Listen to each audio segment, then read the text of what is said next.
கலியுகத்தில் உலக மக்களின் நன்மைக்காக யோக நிலையில் தவமிருக்கும் ஐயப்பன் மகர சங்கராந்தி நாளன்று கண்பிடித்து காட்சியளிக்கும் மகர ஜோதி தரிசனத்தை பற்றி இன்றைய சர்வம் பக்தி மையத்தில் பார்க்கலாம்.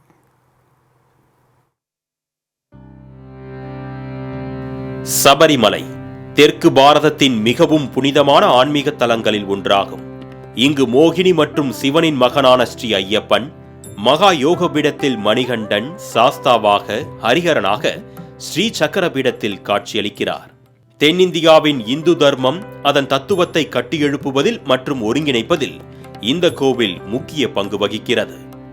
சபரிமலை யாத்திரையின் போது விரதம் இருக்கும் ஒவ்வொரு பக்தனும் தர்மசாரத்தில் தனது வாழ்க்கையை ஆராய்வதிலும் ஈடுபடுகிறான். சாதி மத பாகுபாடுகளை கடந்து பகவானின் சன்னிதானத்தில் சத்தியவானாக சாஸ்தாவை தரிசனம் செய்கிறான். அப்படிப்பட்ட புனிதமான இடத்தில் ஐயப்ப பக்தர்கள் ஒவ்வொருவரும் மகர ஜோதியை காணவும் பகவானின் ஆத்ம தரிசனத்திற்காகவும் காத்திருக்கின்றனர். அந்த மகர ஜோதியின் மகிமைதான் என்ன? மகத்தான அந்த நிகழ்வின் பின்னணிதான் என்ன? கலியுகத்தில் அதர்மங்களை அழித்து தர்மங்களை காக்க வேண்டும் என முனிவர்கள் சாஸ்தாவை நோக்கி தவம் இருந்தனர். அவர்களின் தவத்தினை ஏற்று தர்மசாஸ்தா மணிகண்டனாக மார்கழி முடிந்து தை மாதம் ஆரம்பிக்கக்கூடிய மகர சங்கரம காலத்தில் தேவலோகத்தில் இருந்து பூலோகத்தில் அவதரித்தார். அதன்படி மகிஷி என்னும் அரக்கியை அழிப்பதற்காக பெரியானை வட்டம் என்னும் இடத்தில் புலி வாகனத்தில் வந்த மணிகண்டனை கண்ட முனிவர்கள் அதர்மங்களை நோக்கி செல்லும் மனிதர்களை காத்து ரட்சிக்க வேண்டும் என்று பிரார்த்தனை செய்தனர். அவர்களின் கோரிக்கையை ஏற்ற பகவான், இனி நான் உங்களுடனேயே இருந்து உலக உயிர்களை ரட்சிப்பேன் என்று உறுதியளித்தார். இதனால் மகிழ்ச்சியடைந்த முனிவர்கள் பகவான் மணிகண்டனுக்கு பொன்னம்பலமேடு என்னும் இடத்தில் தங்கத்தாலான கோவில் கட்டியதை அடுத்து அங்கேயே மணிகண்டன் யோக நிலையில் வாசம் செய்கிறார். பூலோகத்தில் அவதரித்த பகவானை காண பொன்னம்பலமேட்டிற்கு வந்த தேவர்கள் கோவிலை நெருங்க முடியாமல் மலையின் கீழிருந்து மகிஷி என்னும் அரக்கியை அழிக்க வேண்டி பிரார்த்தனை செய்தனர். அவர்களின் துதி வழிபாட்டில் மகிழ்ந்த பகவான் மகர சங்கர காலத்தில் தேவர்களுக்கும் முனிவர்களுக்கும் ஜோதி ரூபத்தில் காட்சியளித்தார்.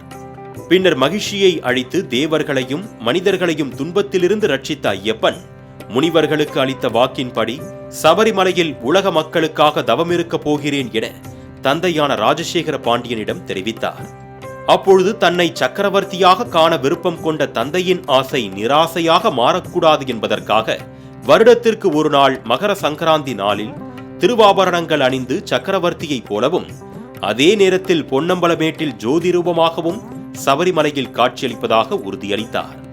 பல்லாயிரம் ஆண்டுகள் தொடர்ச்சியாக சபரிமலையில் மகர சங்கராந்தி அன்று பந்தல அரண்மனையில் இருந்து வரும் ஆபரணங்களை அணிந்து ஐயப்பன் ராஜ சக்கரவர்த்தியாக ராஜாதி ராஜாவாக காட்சியளிக்கும் போது தீபாராதனை காட்டப்படுகிறது. அதனையடுத்து மாலை 6:40 6:45 மணிக்குள்ளாக மகர ஜோதி என்னும் நட்சத்திரம் வானில் உதித்து ஒரு கணம் மட்டுமே தோன்றி மறைகிறது.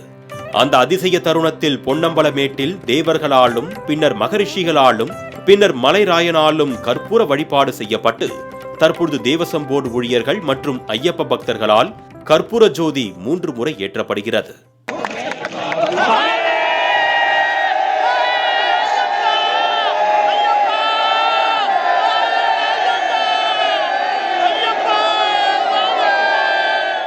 மகா யோகபீடம் என்னும் தலம் ஆகாச தீர்த்தமான பம்பை நதி மூர்த்தியாக சபரிகிரீசன் வீற்றிருக்கும் சைத்தன்யமான இடத்தில் ஜோதி சொரூபனாக தோன்றும் மகர ஜோதி தரிசனத்தை காணும் போது பக்தன் தனது வாழ்வில் பூரணத்துவம் அடைகிறான்.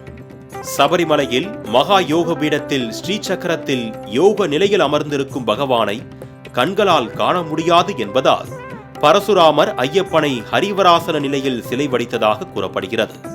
மகர ஜோதி அன்று சபரிமலையில் சபரிகிரிவாசனான மணிகண்டன் ஒரே நேரத்தில் ஜோதி ரூபத்திலும் யோகி ரூபத்திலும் காட்சி தருவதை காண அன்றைய தினம் லட்சோப லட்சக்கணக்கான பக்தர்கள் மலை முகடுகளிலும் சன்னிதானத்திலும் புல்மேட்டிலும் பெரியான வட்டத்திலும் காத்திருந்து தரிசனம் செய்கின்றனர்.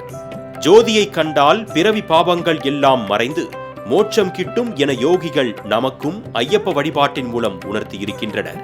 சபரிமலைக்கு சென்று மகர ஜோதியை காண முடியாதவர்கள் மகர சங்கராந்தி அன்று வீட்டில் விளக்கேற்றி மணிகண்டனை வழிபட்டால் சகல நன்மைகளும் வந்தடையும் என்பதால் சரண கோஷங்கள் சபரிமலையில் மட்டுமல்ல உலகெங்கும் ஒலிக்கின்றன. மாலை முரசு தொலைக்காட்சிக்காக கலைமாமணி வே. நந்தகுமார்.